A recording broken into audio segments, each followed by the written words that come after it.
O debate franco e aberto sobre os mais diversos assuntos à luz do direito. Está no ar Reflexões, com André Ramos Tavares e Gisele Reis. Eles recebem hoje os consultores legislativos João Trindade e Roberto Pontes.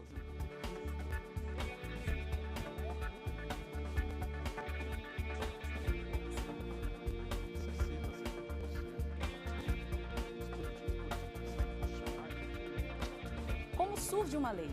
Como é o passo a passo na elaboração das diversas espécies normativas no Congresso Nacional? E mais, o nosso modelo é o mais adequado hoje? Em geral, os projetos de lei e as propostas de emenda à Constituição passam pelas comissões temáticas e comissões de Constituição e Justiça de cada uma das casas. Por vezes, elas seguem ao plenário para votação, casos nesses em que a palavra final fica realmente com o plenário. Neste Reflexões, você vai conhecer as exceções, experiências novas e como funciona efetivamente, do ponto de vista regimental, o nosso processo legislativo no Congresso Nacional. É o tema de hoje. Antes, veja quem são os nossos convidados. João Trindade, consultor legislativo do Senado, professor e mestre em Constituição e Sociedade pelo Instituto Brasiliense de Direito Público. Roberto Pontes, consultor legislativo da Câmara dos Deputados, professor e mestre em Direito Constitucional pelo Instituto Brasiliense de Direito Público. Queremos agradecer a presença dos nossos convidados, Dr. João Trindade, também Dr. Roberto Pontes. Muito obrigada por estarem aqui no nosso programa Reflexões. E vamos começar falando sobre um tema que pouco se discute, né? A sociedade até desconhece, no que diz respeito à atuação das comissões. O nosso modelo brasileiro é o mais adequado? Penso que o modelo brasileiro é um modelo bastante democrático e bastante moderno, dá vazão às inúmeras proposições que são apreciadas no âmbito da Câmara dos Deputados. Me refiro-me particularmente ao poder conclusivo das comissões, que cobre cerca de 60% a 70% das matérias aprovadas no âmbito da Câmara. Apenas 40%, cerca de 30% a 40% é que vai ao plenário para aprovação. Acho que esse modelo é um modelo inovador e ele realmente atende aos requisitos do processo legislativo democrático brasileiro. Agora, na Câmara dos Deputados, não é, nós temos essa comissão mais recente de iniciativa popular. Ela atende também a um anseio de democratização, digamos, de maior acesso, não é isso? De maior amplitude para a sociedade. Como é que isso foi visto pela Câmara? Excelente pergunta. Essa Comissão de Legislação Participativa, ela foi criada em 2001, está fazendo, portanto, 15 anos. E como a Constituição brasileira tem um processo um tanto complexo de iniciativa popular, optou-se pela criação dessa comissão como um acesso alternativo a entidades da sociedade civil, entidades organizadas, ONGs, OCIPs, enfim, com exceção de partidos políticos, né, que pudessem apresentar sugestões à Câmara dos Deputados. Essa comissão examinaria essas sugestões e colocaria dentro de um formato de técnica legislativa adequada e a autoria da proposição seria da comissão. Depois de 15 anos, essa comissão teve aprovada 3 proposições, né? O que, sob a ótica de uma produção legislativa, pode parecer pouco. Mas, na verdade, essa comissão também abre espaço para debates e discussões com a sociedade como um todo que são bastante importantes, né? Então, ela de fato veio para tentar suprir uma dificuldade que foi a iniciativa popular prevista na Constituição, não é, de projeto de lei que de fato demanda uma série de requisitos de assinatura em diversos estados e ela, inclusive, nas poucas vezes que se tentou utilizar no passado, ela acabou sendo incorporada por algum parlamentar, não é, como um projeto próprio, porque não existe um mecanismo, inclusive, para poder se conferir todos aqueles requisitos, não é isso? Então, ela, de alguma maneira, tentava ser uma espécie de comissão para a iniciativa popular, mas, obviamente, que ela acabou, então, tendo uma dimensão diferente, não é? A Constituição exige 1% do eleitorado brasileiro, o que hoje ficaria mais ou menos da ordem de 1.500.000 assinaturas. Que precisariam ser conferidas uma por uma. Diga-se de passagem, apenas como curiosidade, para a criação de um partido político no Brasil, a exigência é de 0,5% dos votos dados à Câmara dos Deputados na eleição anterior, que hoje fica na ordem de uns 500.000 apoiamentos. Para apresentar um projeto de lei de iniciativa popular, é mais ou menos 3 vezes o que se exige para a criação de um partido político, né? Então, também na Secretaria-Geral da Mesa não há essa estrutura de conferência de assinaturas, como há no caso da Justiça Eleitoral, em que isso é feito, por exemplo, nos cartórios distribuídos ao longo do país, né? Então, acaba acontecendo isso que se comentou, ou seja, não faltam deputados para acolher, né, e dar início ao processo legislativo mediante autoria. Isso aconteceu, por exemplo, no projeto da Lei da Ficha Limpa, entre outros, né?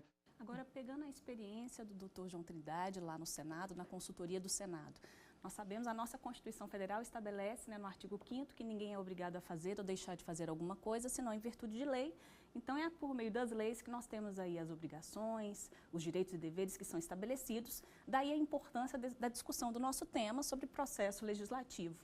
E eu queria saber, do ponto de vista da atuação das comissões no âmbito do Senado, se há alguma diferença de atuação do que nós vemos aí, do que acontece na Câmara dos Deputados, né? Quais são as peculiaridades das comissões dentro do processo legislativo no Senado Federal? Antes de ouvir o nosso convidado, Dr. João Trindade, se há também, como é que se dá a legislação participativa, não é, no âmbito do Senado? Sim. Como é que isso tem ocorrido? Essas são duas questões bem interessantes e relacionadas entre si. Sobre essa questão da legislação participativa, eu acho que o Senado terminou encontrando uma saída um pouco mais politicamente mais equilibrada. O Senado não criou uma comissão só para tratar de legislação participativa, mesmo porque o Senado tem muito menos membros do que a Câmara, então a gente já tem uma regra regimental que limita o número de comissões das quais o senador pode participar simultaneamente, e ainda assim, na prática, é uma loucura. Às vezes está havendo 3 reuniões simultâneas em que o senador é membro das 3. Então, criar novas comissões no Senado é sempre algo muito complicado. E o que foi feito no Senado? A Comissão de Direitos Humanos incorporou essa função que é na Câmara dos Deputados da Comissão de Legislação Participativa. Tanto que, a partir de uma reforma regimental, ela passou a ser Comissão de Direitos Humanos e Legislação Participativa. Formalmente, nos mesmos moldes da Câmara, quer dizer, podem ser recebidas sugestões, inclusive online, está disponível no site do Senado para quem quiser consultar, sugestões inclusive online, e a comissão vai designar um relator para aquela sugestão, é autuado como sugestão número tanto, dependendo do ano, e aquela sugestão, se receber o parecer favorável, passa a tramitar como projeto de lei de autoria da própria comissão. Mas, como o doutor Roberto falou, a gente tem uma questão bem interessante que é, muitas vezes, o próprio debate é mais rico do que a proposta legislativa em si. Por exemplo, uma discussão que permeia várias instâncias da sociedade sobre a descriminalização do uso da maconha, está sendo debatida na Comissão de Direitos Humanos e Legislação Participativa do Senado por meio de uma sugestão.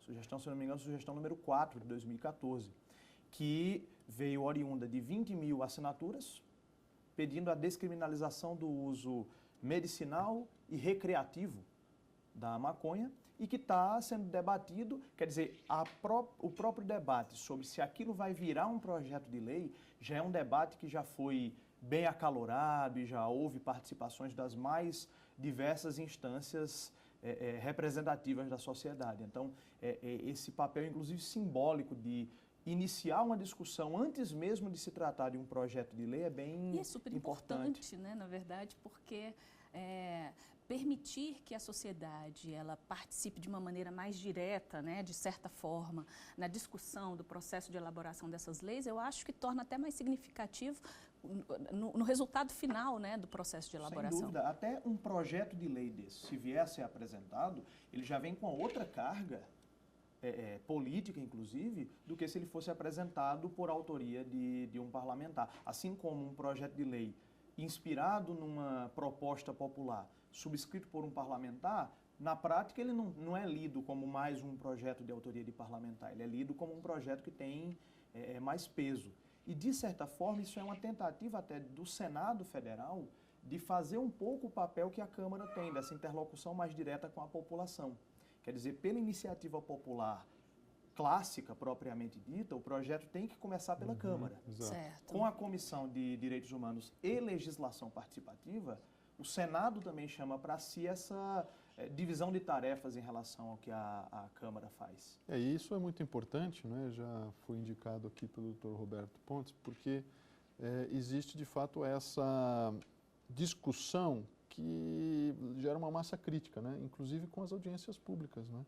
Nessas comissões há audiências públicas em geral, em que são chamadas pessoas com conhecimento no assunto, às vezes expertos peritos, às vezes é a área de telecomunicação, por exemplo, chama alguém que tem um conhecimento de engenharia para poder oferecer melhores condições de compreensão, até de elaboração de um projeto que muitas vezes não é possível também obter das próprias consultorias das casas. Então, eu acho que é um trabalho colaborativo, é um trabalho que me parece democrático, de acesso, né, de oportunização de a sociedade também estar sendo valorizada nas suas ideias, nas suas melhores ideias, né? Eu acho que, de fato, é esse o encaminhamento mesmo, não é isso?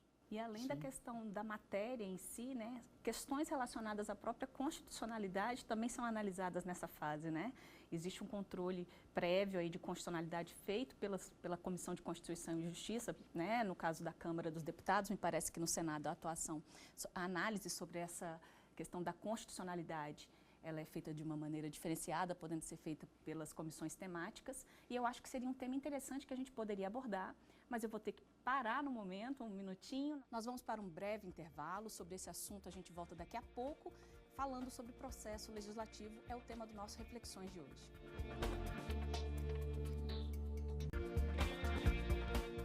As regras, as exceções e as novidades do processo legislativo estão no Reflexões de hoje.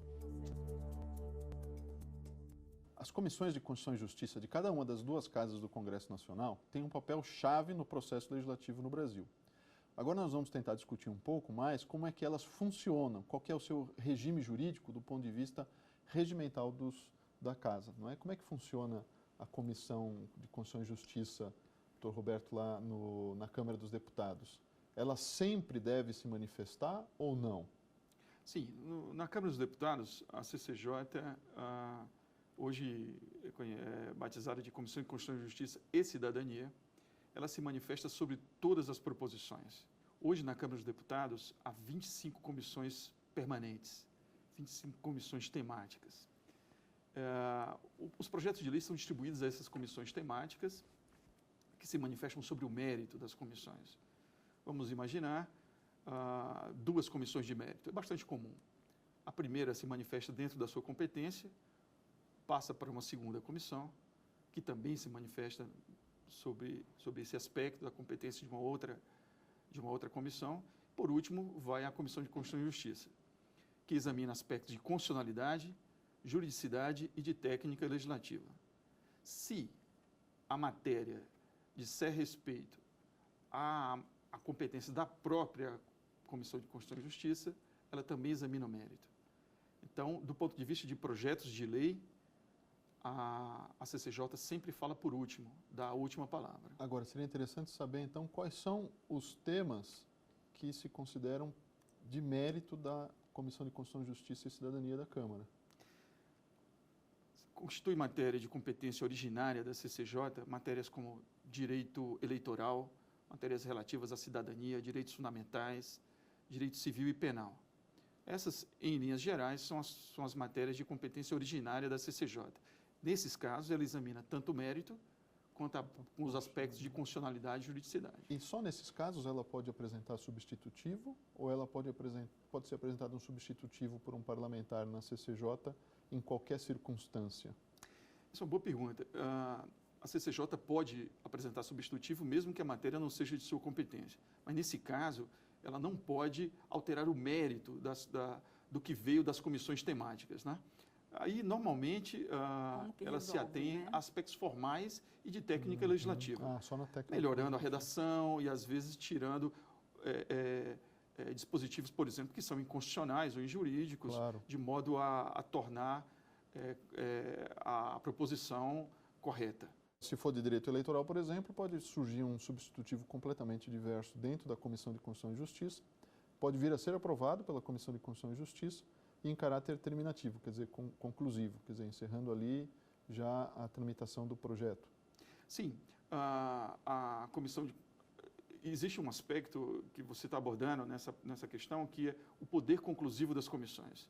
Eu diria que o trabalho das comissões é, de fato, o coração do processo legislativo. É o trabalho das comissões que aprofunda o debate, quando os parlamentares têm mais oportunidade de fazer uso da palavra, né? Onde são feitas audiências públicas, ouvida a sociedade. No plenário, a palavra é muito disputada, né? Então, no âmbito das comissões é que se pode fazer isso de forma mais aprofundada, né? com múltiplas oportunidades de palavra a todos, né? Então, existe a alternativa de se passar só pelas comissões sem sequer ir ao plenário, né? Mas há algumas limitações para isso. Quando a matéria trata, por exemplo, de direitos fundamentais, cidadania, né? São matérias que são, às vezes, objeto de projetos de lei complementar, ou que são vedadas à delegação legislativa nos termos constitucionais, essas matérias têm que necessariamente ir ao plenário. E no Senado, como é que é essa atuação da Comissão de Constituição e Justiça? Na verdade, como é que ela se desenvolve? A palavra final, ela fica por conta a apreciação da constitucionalidade, fica por conta dessa comissão? Ou como é que funciona a atuação das comissões temáticas? Pois é, Gisele. No Senado, a gente tem um desenho institucional bastante diferente em nível regimental do que acontece na Câmara. Primeiro, pelo papel da CCJ. A Comissão de Constituição, Justiça e Cidadania, no Senado, ela não analisa a constitucionalidade de todos os projetos. Ou seja, não é todo projeto que vai necessariamente passar pela CCJ do Senado, ao contrário do que acontece na Câmara. No Senado, a CCJ também tem algumas competências de mérito, algumas competências originárias, que são também bem parecidas com o que acontece na Câmara. Direito civil, direito penal, administração pública, cidadania, direitos fundamentais. Mas ela analisa também a constitucionalidade de projetos, ou dos projetos que já irão passar por ela para análise do mérito, ou só se houver um requerimento especial para ouvir a opinião da CCJ. Então, a gente tem duas situações possíveis em se tratando de um projeto de lei. Se for um projeto de lei que já é de competência de mérito da Comissão de Constituição e Justiça, com ou sem a participação de outras comissões, ela vai analisar a constitucionalidade e também o mérito. Vamos pensar, por exemplo, alguma matéria relacionada a trânsito, que, por incrível que pareça, a competência de mérito é da CCJ do Senado. Aí esse projeto, por exemplo, foi distribuído para passar pela Comissão de Assuntos Econômicos e pela Comissão de Constituição e Justiça. Aí a Comissão de Assuntos Econômicos vai analisar só a questão do impacto econômico da medida e a CCJ vai analisar o mérito e a constitucionalidade. Mas vamos pensar agora num projeto que não iria passar pela competência de mérito da CCJ. Um projeto de lei sobre questões de dívida pública. Um projeto para alterar a lei de responsabilidade fiscal, digamos. Ele vai passar pela Comissão de Assuntos Econômicos, que vai analisar o mérito e a constitucionalidade. Então, em tese, no Senado, qualquer comissão pode analisar a constitucionalidade sempre que o projeto não precisar passar pela CCJ. E em relação a esse poder conclusivo, né, que nós vimos ali do ponto de vista da Câmara, que a maioria dos projetos que são analisados, eles ficam ali no âmbito da análise das comissões. Então, nem tudo vai para o plenário para ser aprovado. No âmbito do Senado, como é que isso acontece? No âmbito do Senado também segue mais ou menos essa proporção. Quer dizer, a maior parte, ou boa parte, não creio que chegue à porcentagem que é na Câmara, mas boa parte também das proposições, dos projetos de lei, eles vão tramitar no que a gente chama no Senado no caráter terminativo. Tá? Agora, em relação especificamente ao poder das comissões, a gente tem também uma pequena diferença regimental, que é a seguinte. Na Câmara, pelo que eu entendi da explicação do Dr. Roberto, se houver divergência entre as comissões, o projeto sai desse poder conclusivo das comissões e necessariamente vai a plenário. No Senado, não. Porque no Senado, quando o projeto de lei tramita em caráter terminativo e ele vai passar por mais de uma comissão, cabe ao presidente da casa, na hora de distribuir o projeto, atribuir a qual delas vai caber o caráter terminativo e que, portanto, vai se manifestar por último.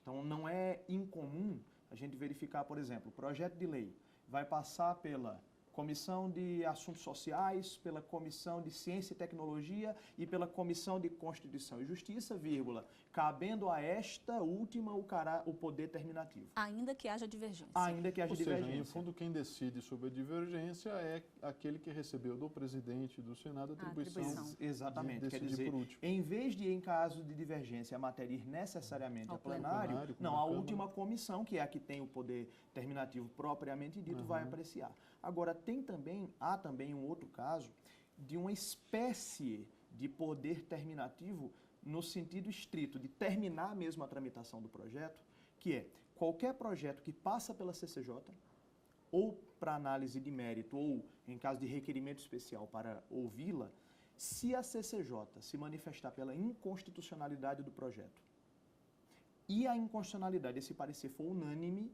o projeto é imediatamente arquivado. Agora, seria interessante talvez ouvir um pouco, ainda que rapidamente, nesses últimos momentos do programa, sobre se há diferença em relação à tramitação de propostas de emenda à Constituição, né? Porque a gente esteve falando mais mesmo de projetos de lei, de projetos de lei. Alguma diferença na Câmara? Sim, na Câmara há uma diferença significativa na tramitação dessas duas espécies normativas. As propostas de emenda à Constituição seguem um processo legislativo especial, dito especial. A primeira etapa é um exame de admissibilidade no âmbito da CCJ. Nesse caso, a CCJ é a primeira a examinar a proposição. Nesse caso, examina-se aspectos de constitucionalidade formal da proposta de emenda à Constituição e, sobretudo, aqueles aspectos que se costuma chamar de cláusulas pétreas da Constituição, lá do parágrafo 4º do artigo 60 da Constituição. Se as medidas, de certo modo, violam, né, aquele núcleo imodificável ou princípios constitucionais de um modo geral.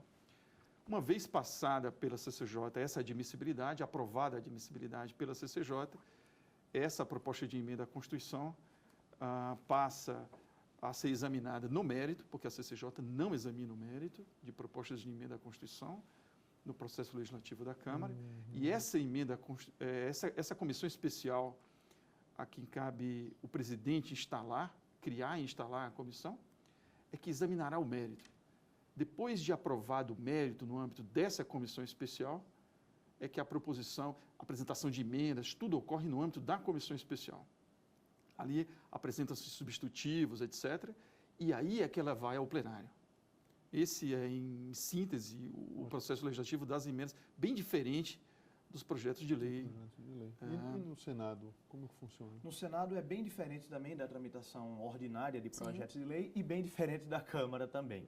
No Senado, proposta de emenda à Constituição, o parecer é única e exclusivamente da CCJ. Tanto sobre questões de constitucionalidade, como também sobre aspectos de mérito da proposta. Então, não há a figura da comissão especial, como existe na Câmara, e não há outras comissões se manifestando sobre o mérito da proposta. Às vezes, a gente tem matérias que passam pela CCJ e que não são da expertise ordinária da CCJ. Por exemplo, questões ambientais, que existe a Comissão de Meio Ambiente, Fiscalização e Controle e Defesa do Consumidor. Não interessa. Mesmo assim, proposta de emenda constitucional sendo despachada, ela vai para o parecer da CCJ, prazo de 30 dias. Depois de emitido o parecer da CCJ e apresentadas as emendas na CCJ, vai a plenário.